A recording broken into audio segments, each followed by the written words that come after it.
At CPAC, NTD's Paul Greaney spoke to Nigel Farage, member of British Parliament and the leader of the UK Reform Party. He weighed in on the Chinese Communist Party's transnational repression. Take a listen. And thank you for watching NTD News. We're here at CPAC at Washington, D.C. We're delighted to be joined by Nigel Farage. He's the leader of the UK Reform Party, which, in the UK's latest opinion polls, is now leading there. Nigel, thank you so much for coming on. Thank you very much. Are you surprised by this sudden boost in support for your party? Yes and no. I'm not surprised in the sense that we had 14 years of the Conservatives just breaking every promise they made in the most spectacular way. We've now got a Labour government, but it won a very loveless victory in the election.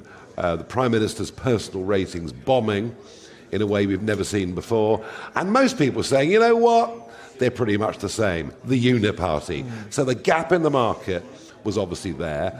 I've been around for decades. People know what I stand for. I've been very consistent in my principles. And whether you love me or hate me, you kind of know what you're going to get. But surprised in the historical context. Think of it in American terms. You know, you have got the Republicans and the Democrats. Ross Perot had a go 30 years ago at breaking the system. He came close, but it didn't happen. And this is like a new Ross Perot party that suddenly is in the lead in the polls. So in historical terms, it's astonishing. But maybe it's a reflection of just how much trouble we're in as a country.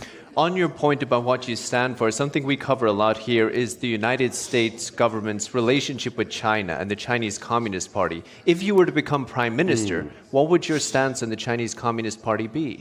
Well, obviously, because of Hong Kong, we have a direct relationship of trust with the CCP being broken. This was a 50-year deal on Hong Kong. For 50 years, it would have autonomous rule, it would remain a democracy, all gone. All gone. So that's a bad place for us to start. Big problem with China now is that we're so reliant.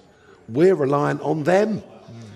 So until we can start building up our own manufacturing base, we're not in an easy position.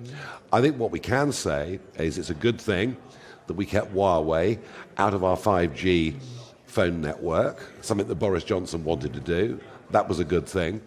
And we clearly can be disapproving of many of the moves that are being made by the Chinese Navy in particular. And this brings us back to Diego Garcia. You know, this Labour government wants to get rid of the sovereignty of Diego Garcia and give it to Mauritius. Big problem for America. Big problem for the American Navy and Air Force if that happens. So there are things we can do, but I tell you what, it won't be easy. We have 1 minute, Mr. Farage. On Hong Kong, we see the Chinese Communist Party using what they call transnational repression, attacking people in the UK, in the United States, from Hong Kong, putting bounties in their head. Is there something you can do to prevent this? Well, the rule of law is important, and you can stop foreign agents acting badly, you know, whether it's in Britain or whether it's in America. But all of that shows you the kind of regime that we're talking about.